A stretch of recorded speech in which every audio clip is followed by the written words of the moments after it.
Та бүдний өнөөдрийн мэндийг хүргэе. За одоо 2026 он эхэлж байна.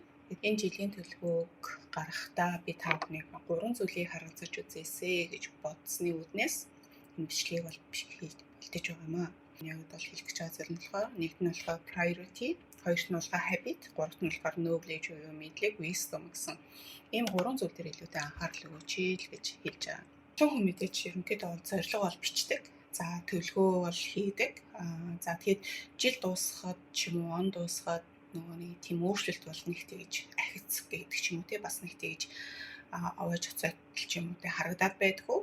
Гэтээ зорилго бичдэггүй, төлөвлөгөө хийдэггүй байснаас бол мэдээж ямар нэг байдлаар бол эерэг тал бол ахиц бол байгаа. Гэтээ аль болохоор үр дүнтэй байдалд хүрэхийн тулд хэдүүлээ priority өгөх талаасаа тий одоо жохлыг одоо нэгт тавих. Тэгээд түүндээ илүүтэй ингээд цагаа өгөх.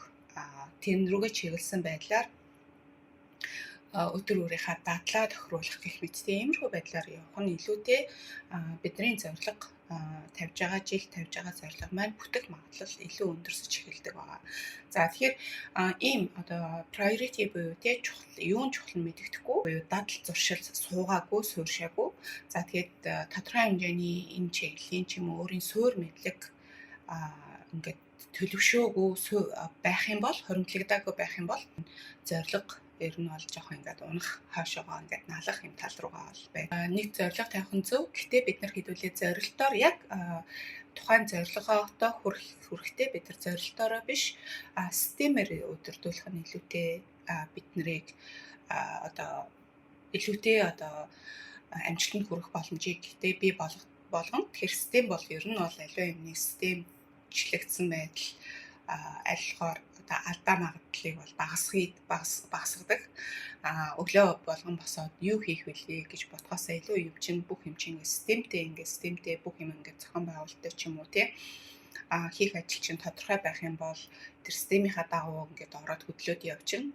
Түүнээс тэр систем нь байхгүй тохиолдол байх юм бол юм болгоны бараг л scratch-аас гэж ярьдаг тийм үү тий одоо бүр юу ч байхгүй оргуу хоосоос эхлэх гээд тий үзээд байна. Тэгэхээр энэ болгонд чинь болохоор эргээд нөгөө цагийн төлөвлөлттэй нөгөө ажлаа амжуулах тэр юмаа бий болгох бүрдүүлэх гэдэг маш их олон зүйлтэй тэмцэлдэг шаардлага ажил гарч ирнэ. Тэгэхээр нөгөөдөгтөө ингээд ноцолцоор байдал тий одоо бэлтгэлээ хангах гэдэг ч юм уу тиймэрхүү зүйлтэй ноцолцоор байдал нөгөө нэг хийх гэжээс ажил маань тий асраад тий гараас гараа явчихдаг эсвэл ингээд цаг хугацаа хоцорсон байдаг гэх мэт маш их сөрөг байдлуудыг бол бид бий болгож байдаг. Тэгэхээр систем аягүй чухал юм гэдэг юм талаас нь тий. За тэгэхээр ер нь бол бидний асуудал юунд байна вэ гэхээр одоо зорилготой хүрэх хүсэлт биш тий системд бас байгаа юм биш биз гэдэг талаас нь бас харах хэрэгтэй гэсэн. Хэрэг системгүй ямар нэг юм тодорхой хэмжээний priority тодорхойлсон өөрийнхөө чухлаа тодорхойлсон за тэгэхээр дадал зуршлаа тий дагуу бий болгосон энийгээ баримтлсан ийм зүйл байхгүй за тэгэхээр дээрэс нь мэдлэг байхгүй ийм байх юм бол ер нь бол би өөрөө унах юм байна. Тэгэхээр энэ талаа бий болгохын төлөө бас явах хэрэгтэй биш үү гэдэг юм руу хандах хэрэгтэй гэсэн үг. За тэгэхээр би болохоор ерөнхийдөө зорилтын жилийнхаа төлөвлөгөө хэдүүлээ бий болохдоо зөвөр нэг юм би ийм юмнуудыг хийн гэдэг цаасан дээр бичээд ч юм уу тий одоо өөрсдийнхөө өдөр тутмынхаа цаг төлөвлөлтийнхаа дэвтэр дээрээ бичээд үлдээгээд ч юм уу тий зорилтын жагсаалт лист хийгээд мөрөөдөл хүслийн жагсаалт хийгээд орхихоосоо илүүтэй энэ амьдралыг чиглүүлэх юм 3 талууртай систем талаас нь тий илүүтэй болгож харуулъя. За тэгэхээр энэ priority бол ер нь бол юун чухал вэ гэдэг нь бидэнд бол илүү чиглэлийг бол олгож өгдөг байгаа. Тэгэхээр нэг жилд зарим хүмүүс 10-аас 15 зорилт бол бичдэг. За тэгээд тэн дотроос яг юу нь одоо чухал юм бэ? Хамгийн гол тэргуун чиглэл нь юу юм бэ гэдэг бол сайн мэдтгүү. За тэгэхээр энэ яг чухал зүйлээ бид нар мэдэхгүй тэрийгэ тодорхойлоогүйгээсээ болоод байдал маань болохоор эргээд нөгөө 10-аас 15 зорилтондоо бид нөгөө хүрэх гэж нөгөө нэгсний 10-аас 15 тал тийш бутарна гэсэн үг шүү дээ. Тэгэхээр энэ байдал маань бидний маш их ингээ ядаргаанд оруулдаг. За тэгэхээр энэ priority-г бий болгосноороо өөрийн чинь ажил энэ жилийг бол ерөнхийдөө бол аль болохоор амжилттай байх нөхцөлийг бол бий болгоно, хамгаалтыг бий болгоно. За За ийм байгаа. За тэгэхээр мэдээж тодорхой хэмжээгээр ямар нэгэн зүйл дээрээ тэр priority ч юм уу өөрийн чинь чухал зүйл байна. Зүйл рүүгээ анхаарсаар байтал нэг тийм амжилтгүй ч юм уу те уналтын ч юм уу нэг нөхцөл рүү орлоо те бүтлгүй байдал руу орлоо гэхэд энэ болохоор за яг нөгөө нэг юмаа бол мэдж гин гэсэн үг те энэ priority тэ би нэг бол энэ миний одоо чухал зүйл биш байсан байна гэдэг талаас нь харна. Нэг бол энэ дээрээ би маш их одоо ингэж анхаарал тавих хэрэгтэй юм байна. Энэ бол жинхэнэ миний анхаарлын төв цөм байна гэдэг юм олж илрүүлнэ гэсэн үг. Тэгэхээр нөгөө хүмүүс чинь ингээд одоо заримдаа ингээд бичлэгээр ингээд харж яадаг шүү дээ. Ингээд хүмүүс ингээд хоорондоо зүгээр тоглодог тийм үү. Одоо жишээлбэл энэ гитэн тараг ингээд өөр ингээд энэ болохоор цэнхэр юутай байна тийм ээ. Шошготой тий байна гэхэд ягаан байна гэд байршлыг ингээ зөв оруулдаг байршуулсан мөнгө авдаг гэдэг ч юм уу нэг юм тоглоом байдаг тийм үү тий. Энтэй адилхан өөрийнхөө цөмөө эхний ээлжинд одоо бий болох хэрэгтэй гэсэн үг байгаа байхгүй. Тэгэхээр юундаа бид нар илүү зорж байна. Тэрнээсээ болоод тэрэндээ анхаарсан байтал тэнд алдаа байх юм бол тэргээ бид нар ингээд фикс хийгээд тий зөв байршуулчих юм бол дараагийнхаа юмудаа ингээд тэ блокуудаа бий болгоход илүү амар байдлыг бол бий болгоно. Тэгэхгүй бол яаж ч нэг хідэн тишээ тарцсан юм алин дээр нь фейлдснэ ч мэдгүй алин дээр алдаа гарсан ойлгомжгүй юм нөхцөл рүү орчих учраас тийм ээ дараа жил ч юм уу эсвэл улиралдаа ч юм уу тэр өөрийнхөө жилийнхаа төлөвийг засварлах одоо анхаарлаа зөв тийш нь чиглүүлэх гэх мэт ийм боломжоо ерөнхийдөө бол алддаг ийм хандлага бас байгаа. Тэгэхээр энэ ер нь ямар ч юм тохиол гэхэд эхний ээлжинд болохоор цөм одоо тэр анхаарлынхаа хамгийн гол жанин шугам тий гол тэр нөгөө нэг өөрийнхөө анхаарах тэр гол тэргүүн чухал зүйлээ тий заавал тодорхойлох хэрэгтэй гэдэг талаасаа тийм үү байх хэрэгтэй шүү гэдэг юм хэлж байгаа. За тэгээд араас нь болохоор яг хуу тухайн зорилгоо тэргүүн зорилгоо тавилаа. Тухайн тэргүүн хамгийн чухал зүйл маань нэг энэ зүйл рүүгээ би чиглэнэ гэсэн байдлаа. Тэрийгээ биелүүлэхэд шаардлагатай дадал зуршлуудаа бас зөв тодорхойлох хэрэгтэй гэсэн үг. Тэгэхээр тухайн ажил ямар зүйлүүдийг те ямар үүсгэлүүдийг чамаас шаардах вэ гэдэг юм дээр анхаарах хэрэгтэй гэсэн үг. Тэгэхээр энэ нь болохоор яг үгээрээ бидний хувьд болохоор тэнийг өдөр тутмынхаа дадал болгох шингээх талаас нь харж үзэх хэрэгтэй гэсэн. Энэ дээр нь болохоор бас нэг ажиллах хэсэг байгаа. Энэ дээрээ хэрвээ чи фейлдэх юм бол бас эргээд энэ хэсэг чинь болохоор илүү би энэ одоо энийг байнга ингэ тавтаж хийгээгүй юм чи мэдээж аргагүй ч юм уу тий одоо жин хасах байлаа гэхэд одоо жин хасах гэсэн зорилго тавьсан хэрнээ одоо идэж уухтаа эсвэл одоо дасгал хөдөлгөөн хийхдээ ч юм уу тий ийм юу байж болно шүү дээ. Ийм цорхойтой үйл ажиллагаанд хийгээд яваад байж болно тийм үү тий. Тэгэхээр өөрийнхөө өдөр тутмынхаа дадалтаа суулгахгүй яаж 7 хоногт нэг удаа жимд явахгүй ч юм уу тасал хөдөлгөөн хийхгүй гэх мэт энийг тасалдуулах гэх мэт эдгээр зүйлсүүдэд байх юм бол эн чинь болохоор тодорхой хэмжээний нөгөө зорилготой хүрэхгүй тэр дадлаа бид нар суурьшуулаагүй тий дадлаа ингээ хэрэгжүүлээгүй тий өөрт ингээ суурьшуулаагүй байгаасаа боллоо гэдгээс олж харах боломжийг бол олгож өгдөгөө байгаа. Тэгэхээр энтэйгээ уялдсан энэ дадлаа бас их нээлжинд бид нар бол тодорхойлж тий би болох хэрэгтэй гэдэг юм дээрээ тий. За тэгэхээр ер нь бол амьдрал явж жижиг нөгөө нэг маш жижигхэн одоо дадлууд энгийн дадал гэж манайх орчуулсан байсан тийм ээ. Тэгэхээр тэр жижиг тийм цөм дадлууд тий жижиг одоо атомын хабитудаас бүрдсэн байдлаар хүний амьдрал бол ерөнхийдөө өөрчлөгдөг. Тэгэхээр нэг имийг нэг удаа хийхэд тэрний үр дүн нөлөөг бид нар бол нэг сайн ойлгодгоо. Одоо жишээлбэл өдөрт нэг ганцхан 5 минутын хооронд үг чийлэг гэдэг ч юм уу тий одоо хэл сурах байлаа гэхэд үг чийлэг.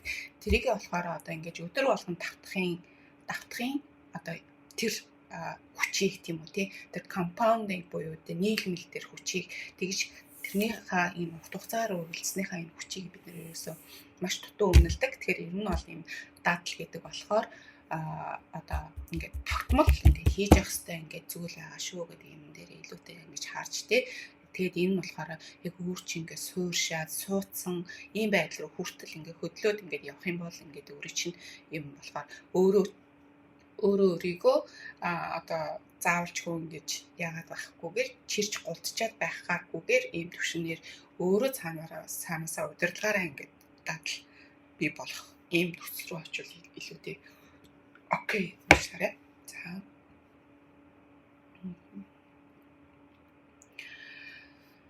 За ийм байна.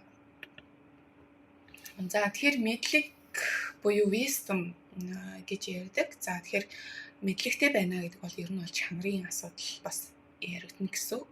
Тухайн хийж байгаа зүйлч маань эцсийн үр дүндээ бид нар зорилоо тийм үү тий.